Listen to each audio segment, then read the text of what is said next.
In the end, being an orphan has actually been beneficial, because what I can see from a distance is the toxicity of the families. People are trapped with people who don't have their best interests in mind at all. They simply want to take advantage, usury. And there's so much difficulty and bad blood. And this is what I had meant earlier when I said I don't have to go home for the holidays. And that's what people lament and don't want to do, is because fundamentally, we don't like these people. These were part of the notes I had put together for today's talk. And I thought, well, I don't think I could say it better. I'm just going to say it. So, long story short, I wanted to go into a bit of my history and compare that with what I see happening in the world and what could be better. So, I've said out loud, I'm an orphan, and I was raised that way, but there's a story to it. And like all good stories, has a beginning. And I lived in a nuclear family up until I was 5. Actually, I had parents that were married. I had an older sister. We lived in Germany, actually. My father was in the military. And my mother was not a stellar person, what I discovered. And long story short, they abruptly divorced and she was deported from Germany. And being the 70s at the time, my sister and I went with her. I mean, no questions asked. Long story short, that didn't last. The mother was nefarious, as I said. The sister ran away, literally ran away. And now the mother, fettered only with me, decided, nah, and she took me to the park one day and left. True story. And the reason I mention it is, dude, suddenly you're an orphan. I'm 10 years old. I'm in 4th grade. I'm starting over. You know what I mean?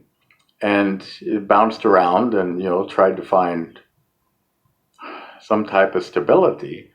And the irony is, never really did. But time passes and this internet thing comes up. And one day I get contacted by some guy who claims to be my brother. And hey man, here's our mother's name, and here's when I was born, and we put 2 and 2 together, and yeah, it's my half-brother. And wow, isn't that weird? He's like, yeah dude, guess what? I live in the same town with our mother and our sister. And I'm like, whoa. And about this time, I discover the father figure who had lurked here and there, but was never a factor. And now I'm like, ooh, I could have family. I've always wanted this. I'm like close to 30 years old by now. But I mean, sure, that's the pipe dream. And without being rude, it was disappointment after disappointment.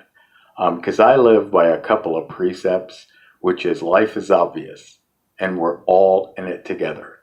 And I don't believe in lying, and I'm not being stupid. I know the concept exists. I don't do it. And if I say I will do something, especially if I give my word, I will climb mountains. I will do it. I don't give that lightly.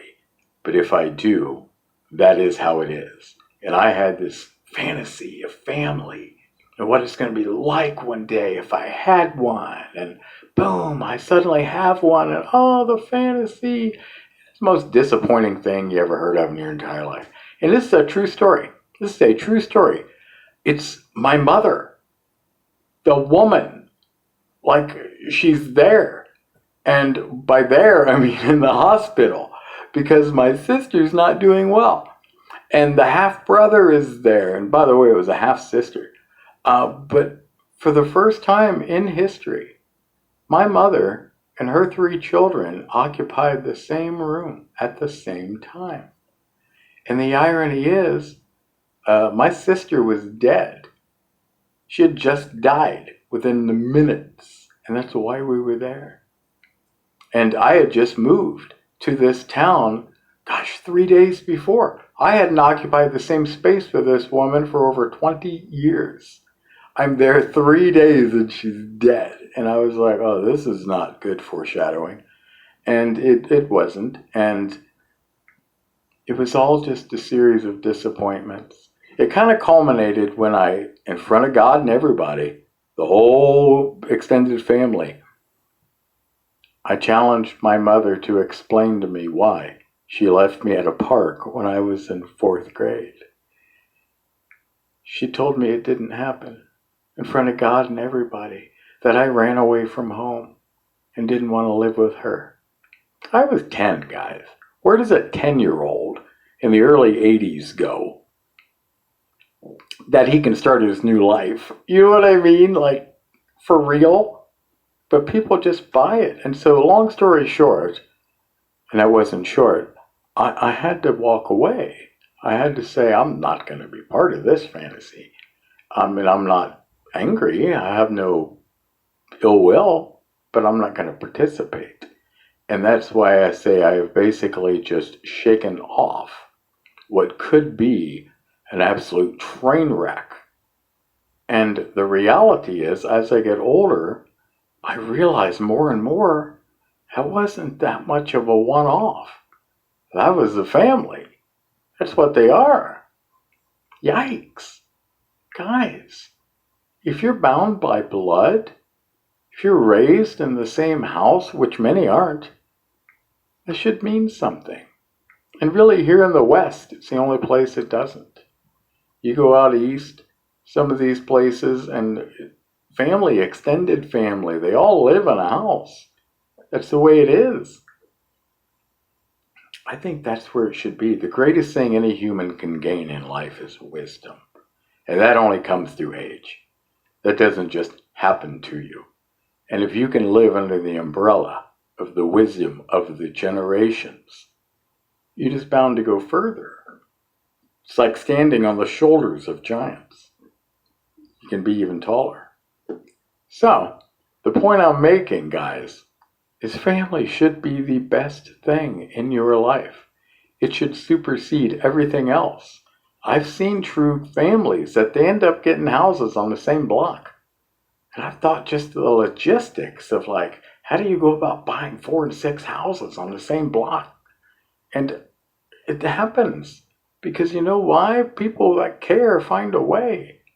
And if you have to move across the country with the kids and never see your parents or their grandparents, because, you know, that's where my job is, you know, life is telling you that wasn't your job.